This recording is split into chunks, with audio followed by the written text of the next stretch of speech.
करते हैं मेरे सहयोगी राजीव रंजन का। राजीव, अभी हम मौजूदा परिस्थितियों को देख रहे हैं।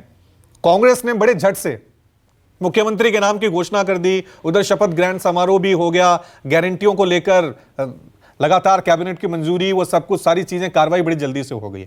लेकिन दूसरी तरफ बीजेपी बहुत धीमे और कह सकते हैं कि बहुत सोच समझकर मुख्यमंत्रियों के नामों की घोषणा को लेकर आगे रणनीति बनाती हुई नजर आ रही है। पहला, इस देरी की वजह क्या है? इंतजार के पीछे क्या 2024 दिमाग में चल रहा है बीजेपी की? चाहे जातीय समीकरण हो, राजनीतिक समीकरण हो, सब साधे जाएं। इस देरी और सस्पेंस के पीछे क्या वजह नजर आ रही है राजीव?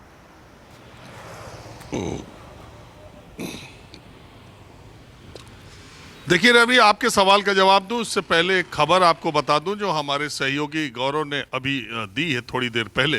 वो खबर ये है कि लोकसभा की हाउसिंग कमेटी ने जो भी सांसद और मंत्रियों ने अभी बीजेपी के इस्तीफा दिया है विधायक चुने जाने के बाद, उनको दिल्ली का घर खाली करने का नोटिस दिया है और 3 दिन के अंदर घर खाली करने को कहा है। इसका मतलब कि राज्यों के विधायक दल की बैठक जब तक होगी तब तक सबको, जो सांसद विधायक का चुनाव लड़े थे और जीते हैं, उनको सामान के साथ पैक करके उनके प्रदेश भेजने की तैयारी भारतीय जनता पार्टी और मोदी सरकार ने कर ली है। मतलब ये कि किसी भी सूरत में पार्टी के भीतर अनुशासन और जो आला कमान फैसला ले उसको सबको मानने को बाध्य होना पड़े, इसके जितने तरीके हो सकते हैं वो बीजेपी नेतृत्व अपना रहा है। मैंने कल ही आपसे कहा था, किसी के भी विधायक चुने जाने के, सांसद के विधायक चुने जाने के बाद या विधायक के सांसद चुने जाने के बाद उसके पास विकल्प है कि वो 6 महीने तक दोनों सीट पर बना रह सकता है और 6 महीने बाद उसको एक फैसला करना होता है कि वो सांसद की सीट रिटेन करेगा या विधायक की सीट रिटेन करेगा। लेकिन ऐसा मौका इन नवनिर्वाचित विधायकों को नहीं दिया गया, केंद्रीय मंत्रियों को नहीं दिया गया। उनसे एक झटके में इस्तीफा ले लिया गया और अब उनसे कहा गया कि आप दिल्ली का मकान खाली करो, वापस चलो अपने अपने स्टेट।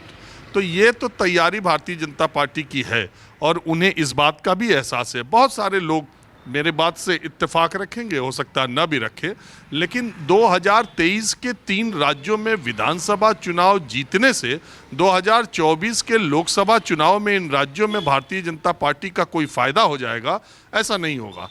ये आपको सुनने में बड़ा अजीब लग रहा होगा, लेकिन मैंने कल भी आपसे कहा था कि इन तीनों राज्यों में कांग्रेस पार्टी के जीतने के बाद भी 2019 के लोकसभा चुनाव में 3 सीटें छोड़कर सारी सीटें भारतीय जनता पार्टी ने जीत ली थी। पिछली बार भी करीब करीब आप समझिए कि 3 को आप पूरा ही मान सकते हैं। तो अब वो एक्सट्रीम पर है, उसमें एक आध सीट को बढ़ना घटना का कोई बड़ी बात नहीं है, घटने की संभावना ज़्यादा है बढ़ने की संभावना से। तो इसलिए 2023 ये मोमेंटम के लिए, मनोबल के लिए तो ठीक है, लेकिन ज़मीनी हकीकत और राजनीति जो आंकड़े हैं उसके हिसाब से मैं कोई ऐसी बात नहीं कह रहा हूँ। राजस्थान में 25 की 25 सीटें बीजेपी के पास है, 26 तो जीत नहीं सकती। 29 में 28 सीट सिर्फ छिंदवाड़ा को छोड़कर 28 की 28 बीजेपी के पास है और इसी तरह से 2 सीट छोड़ करके छत्तीसगढ़ की सारी सीटें बीजेपी के पास है। बीजेपी को ये पता है कि ये विधानसभा चुनाव के नतीजों से बहुत 24 के बारे में सोचना, क्योंकि उनको कांग्रेस से लड़ने की बजाय 2024 में अपनों से लड़ना ज़्यादा मुश्किल होगा और निश्चित तौर पर अगर नए नेतृत्व को मौका दिया गया तो पार्टी में गुटबाजी या टिकटों के वितरण या आगे आने वाले दिनों में परेशानियां आ सकती है। इसलिए बीजेपी पूरी तैयारी के साथ, आप एक बार कहते हैं ना कि अगर आप किस फैसला लेने में देरी करते हैं तो बहुत सारी चीज़ें अपने आप वैसे ही सही हो जाती हैं।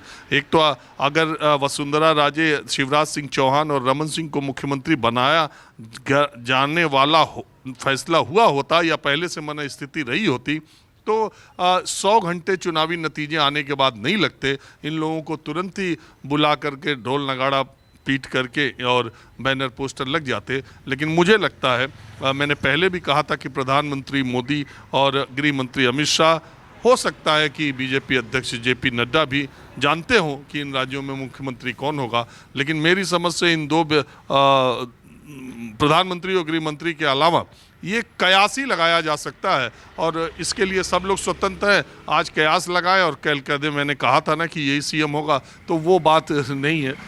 मुझे लगता है कि 2-3 दिन यानी 14 तारीख को जो खर मास जिसको उत्तर में बोलते हैं वो मकर संक्रांति तक जाता है, उसके पहले ही ये शपथ ग्रहण होगा। और दूसरी बात ये कि इस तरह की सत्ता के गलियारों में चर्चा है कि केंद्रीय सरकार में भी कुछ मंत्रिपरिषद में फेरबदल होने की संभावना है और उत्तर प्रदेश में भी 14 तारीख के पहले मंत्रिपरिषद में कुछ फेरबदल हो और शपथ ग्रहण समारोह हो।